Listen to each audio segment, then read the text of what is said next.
Hello everyone, this is doctor Sachin Doi और आज इस लेक्चर में अपन थर्मोडायनेमिक्स का जो टॉपिक सबसे पहले कवर करने जा रहे हैं वो है एंथैल्पी। तो हेडिंग डालिएगा एंथैल्पी।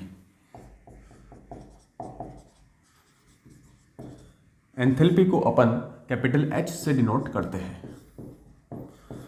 ध्यान से समझिएगा एंथैल्पी क्या होता है।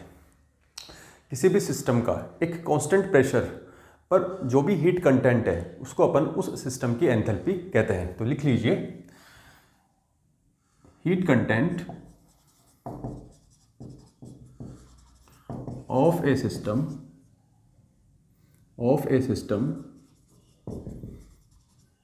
At constant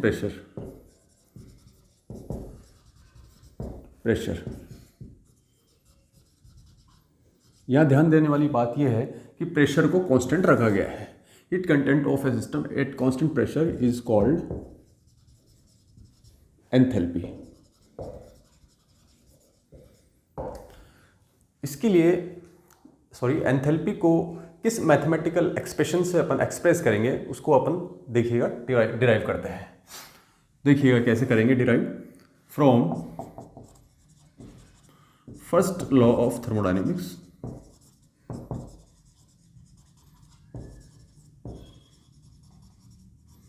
we know del E is equal to, या डेल्टा में अगर हटा दूं डिफरेंशिएशन को सिंपल क्या लिख सकता हूं, E is equal to Q plus W।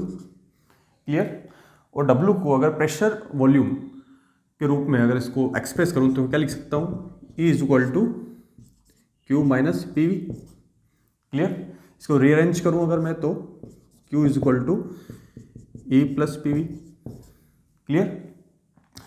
अगर मैं इसको इस तरह से लिखूं, at constant pressure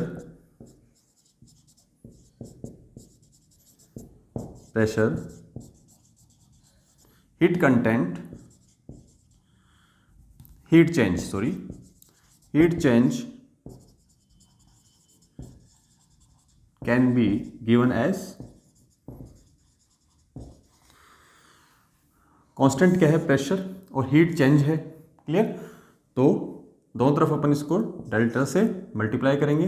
Q is equal to del E और प्रेशर क्या है कांस्टेंट, इसलिए प्रेशर को क्या लिख लेंगे अपन बाहर ले लेंगे इंटू डेल्टा V। क्लियर। और हमने डेफिनेशन में क्या पढ़ा है, हीट चेंज, या मैं बोल दूं इसको ये भी लिख सकते हैं हीट चेंज, हीट कंटेंट या हीट चेंज, हीट कंटेंट या heat change of system eight constant pressure is called enthalpy. इसका मतलब प्रेशर को रखा गया है कांस्टेंट और जो भी हीट चेंज है इसको मैं किससे रिप्लेस कर सकता हूं, एंथैल्पी से। इसको क्या लिख सकता हूं मैं, डेल्टा H। तो मैं दोबारा लिखता हूं इस इक्वेशन को, delta H is equal to delta E plus P delta V। ये क्या हो गया, मैथमेटिकल एक्सप्रेशन फॉर एंथैल्पी। क्लियर। This is a relation between enthalpy and internal energy. Okay, अब देखिएगा आप ध्यान से दोबारा। Suppose this is equation number 1। Again from equation 1, ठीक है, डिफरेंशिएशन को मैं हटा दूं तो क्या मिल जाएगा मेरे को, H is equal to E plus PV। ठीक है। Now suppose this is equation number 2. Complete differentiate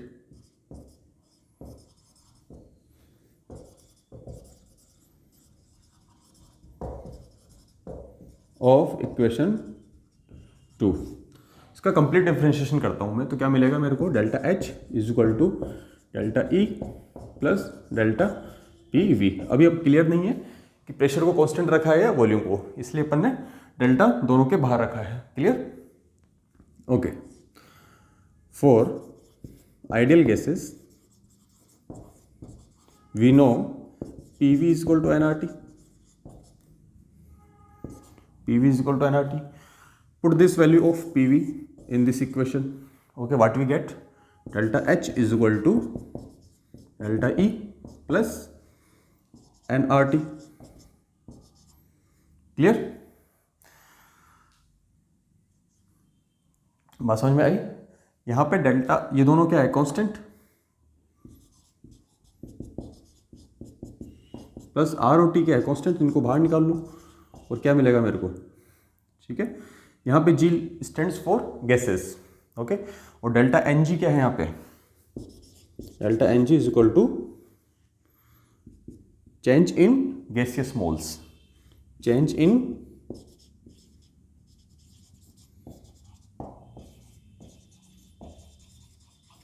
gaseous moles. इसको कैसे, इसकी वैल्यू कैसे फाइंड आउट करूंगा, गैसियस मोल्स ऑफ प्रोडक्ट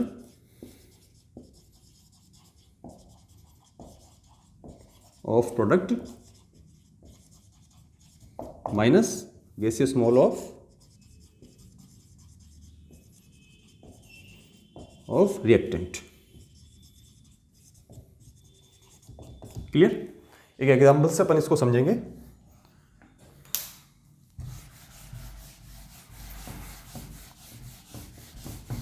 एक एग्जांपल लिख लीजिएगा इस इक्वेशन को जस्टिफाई करने के लिए। N2 plus 3H2 gives you 2 ammonia molecules. Clear. यहाँ पे गैसेस कौन कौन सी है, ये भी गैस है, ये भी गैस है और ये भी गैस है। तो डेल्टा एन जी की वैल्यू क्या हो जाएगी, गैसियस मोल्स ऑफ प्रोडक्ट कितने हैं, 2 है, 2 अमोनिया मोलिक्यूल्स हैं। गैसियस मोल्स ऑफ रिएक्टेंट कितने हैं, 3 + 1 = 4। इसकी वैल्यू क्या हो जाएगी, -2। क्लियर। अब मेरे को डेल्टा एच और डेल्टा ई का रिलेशन इस इक्वेशन के लिए निकालना है। तो कैसे पुट करूंगा मैं value, delta H = delta E, delta N G की वैल्यू कितनी है, -2। Clear, -2 RT। ये इक्वेशन किसके लिए आ गई, इस पर्टिकुलर इक्वेशन के लिए। समझ में आई बात, ओके। अब देखिएगा,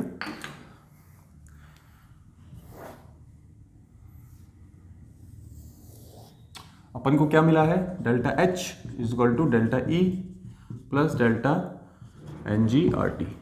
क्लियर। अगर इफ डेल्टा एन जी = 0 है तो क्या हो जाएगा, अपने पास क्या मिलेगा, delta E delta H = delta ई।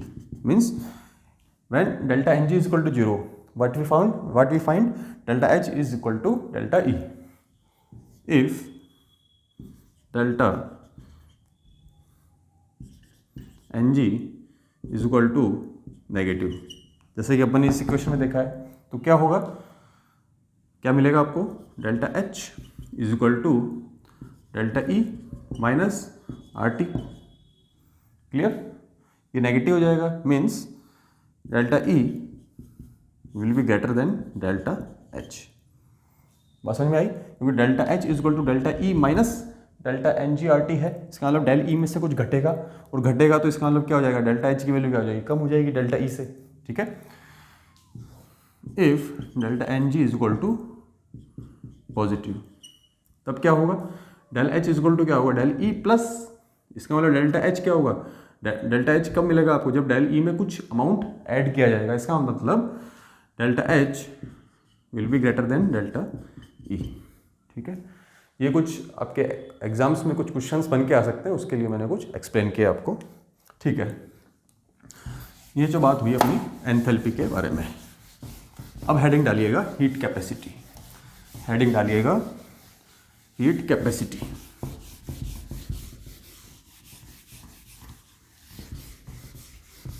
हीट कैपेसिटी क्या होती है, हीट कैपेसिटी ध्यान दीजिएगा, हेडिंग डालिए हीट कैपेसिटी। हीट, इसको अपन डिनोट करेंगे C से। क्लियर। हीट कैपेसिटी क्या होती है, किसी भी सब्सटेंस का टेम्परेचर 1 डिग्री इंक्रीज करने के लिए जितनी हीट की आवश्यकता है वो उस सब्सटेंस का हीट कैपेसिटी कहलाता है। तो इसको लिख लीजिए, amount of heat required to increase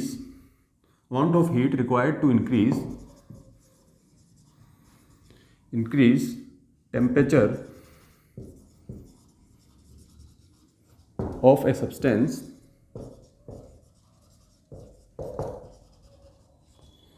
by 1 degree by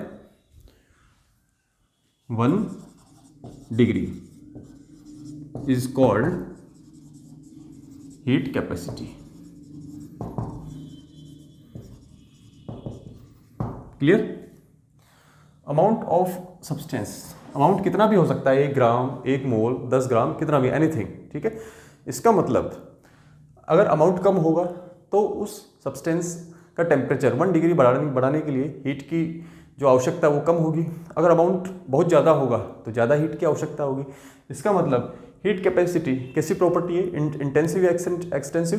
obviously it is extensive property. Heat capacity is an extensive property.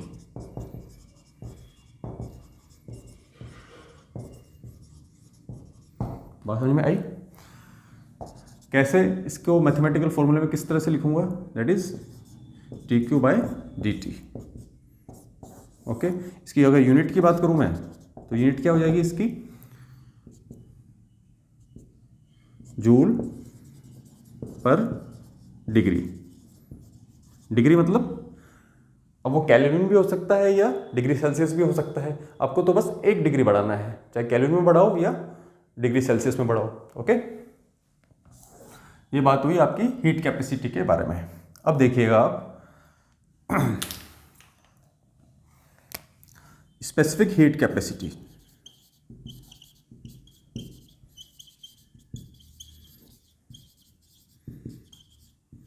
इसको अपन डिनोट करेंगे CS। S stands for specific, CS। Clear?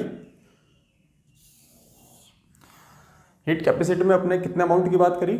Anything. और heat specific heat capacity में अपन बात करेंगे 1 ग्राम। तो 1 ग्राम substance का temperature 1 degree बढ़ाने के लिए जितनी हीट की आवश्यकता है वो उस सब्सटेंस की स्पेसिफिक हीट कैपेसिटी कहलाती है। तो लिख लीजिए amount of heat required to increase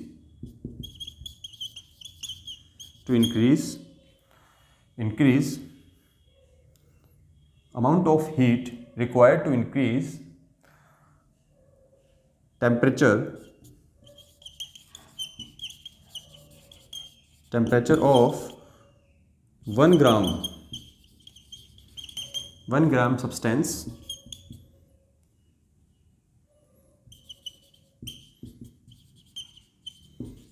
by 1 degree is called its specific heat capacity।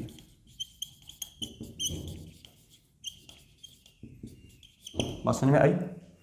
ठीक है। तो सपोज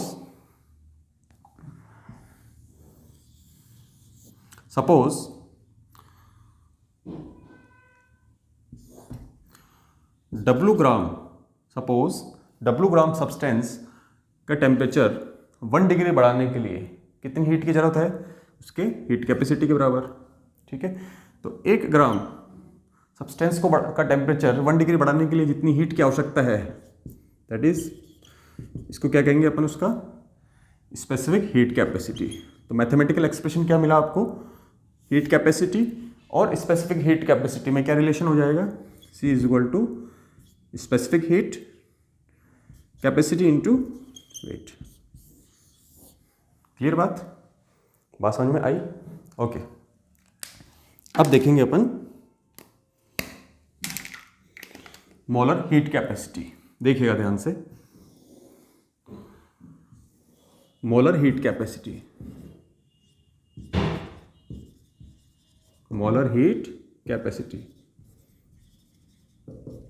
इसको अपन डिनोट करेंगे CM से। ठीक है, स्पेसिफिक हीट कैपेसिटी में अपना सब्सटेंस कितना था 1 ग्राम, और मोलर हीट कैपेसिटी में सब्सटेंस कितना हो जाएगा 1 मोल। तो लिख लीजिए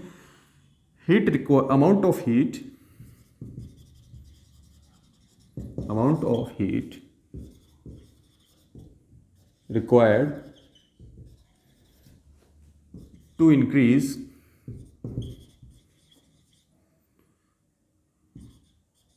temperature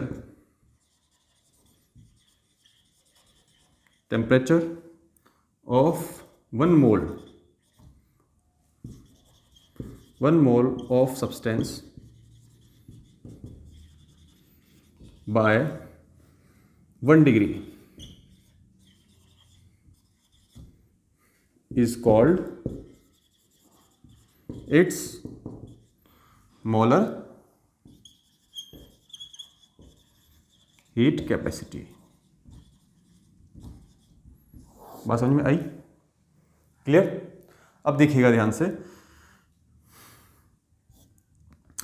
1 मोल में कितने, मैं बोलूँ 1 मोल मीन्स 1 मोल बराबर उसका कितना वेट, उसके मोलिकुलर वेट के बराबर उसमें ग्राम होते हैं। दैट मीन्स 1 ग्राम सब्सटेंस का टेम्परेचर 1 डिग्री बढ़ाने के लिए जितनी हीट की जरूरत है वो क्या कहलाएगी, उसकी स्पेसिफिक हीट कैपेसिटी। क्लियर? तो मोलिकुलर वेट के बराबर ग्राम, इधर ग्राम लिखा है तो यहाँ पे भी क्या हो जाएगा ग्राम। क्लियर? तो 1 मोल मतलब क्या होता है, उसका मोलिकुलर वेट। ठीक है, तो इसलिए मोल को किससे अपन रिप्लेस कर सकता हूँ, मोलिकुलर वेट से। तो मोलिकुलर वेट के बराबर सब्सटेंस का टेम्परेचर 1 डिग्री बढ़ाने के लिए जितनी हीट की आवश्यकता है वो क्या कहलाएगी, उसकी डिवाइड बाय 1 इंटू ये क्या कहलाएगी, उसकी मोलर हीट कैपेसिटी। बात समझ में आई? तो मोलर हीट कैपेसिटी और स्पेसिफिक हीट कैपेसिटी, तो इसमें रिलेशन यहाँ से मिल गया आपको। Molar heat capacity is equal to specific heat capacity into molecular weight. एक तो ये रिलेशन है। क्लियर? अब molar heat capacity and heat capacity, इसमें रिलेशन निकालना है आपको। तो कैसे निकलेगा, स्पेसिफिक हीट कैपेसिटी अपन ने निकाला कितना है, C S is equal to C upon weight into molecular weight, और हमें पता है वेट अपॉन मोलिकुलर वेट क्या होता है, मोल। क्लियर? तो ये भी एक रिलेशन है, और इसको मैं इस तरह से भी लिख सकता हूँ, सी अपॉन वेट नीचे है, एम डब्ल्यू को इसके नीचे ले आ सकता हूँ, W upon M W, that is weight upon molecular weight, क्या हो जाएगा मोल। ये भी एक रिलेशन है।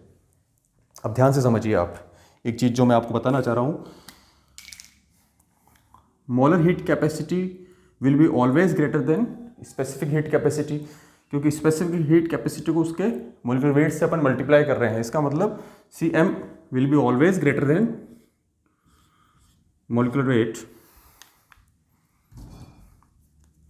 Molar heat capacity will be greater than specific heat capacity. ठीक है, लेकिन इस तरह का रिलेशन क्या हम heat capacity, specific heat capacity और मोलर हीट कैपेसिटी के लिए निकाल सकते हैं? नहीं। क्यों?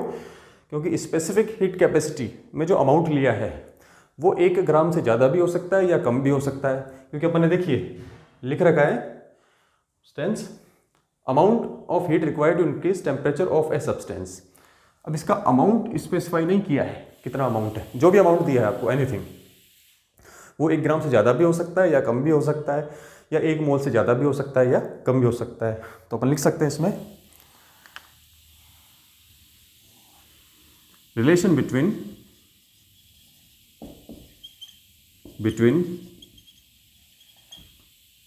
Heat capacity, specific heat capacity and molar heat capacity.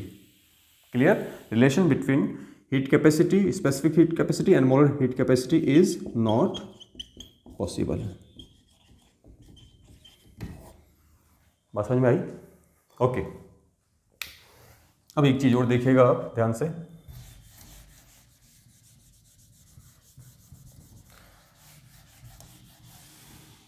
अपन ने देखा अभी heat capacity is equal to क्या है, D Q by D T. ठीक है, अगर मैं प्रेशर कांस्टेंट कर दूं तो at constant pressure heat change is equal to किसके है, एंथैल्पी के। मीन्स क्यू को किससे रिप्लेस कर सकता हूं मैं, डी एच से, that is D T at constant pressure. Okay, या ये लिख दूं D H is equal to N C P D T. ठीक है, इसी तरीके से अगर मैं वॉल्यूम कांस्टेंट कर दूं तो क्या हो जाएगा, C V. And at constant volume heat change is equal to किसके है, इंटरनल एनर्जी के, that is D E divide by D T at constant volume. या ये लिख दूं D E is equal to N C V D T. Clear, बात समझ में आई। तो इस लेक्चर में अपन ने क्या क्या पढ़ा, एंथैल्पी क्या होती है और हीट कैपेसिटीज क्या होती है, कितने टाइप की होती है, इन तीनों के बीच में क्या क्या रिलेशंस होता है। Thank you.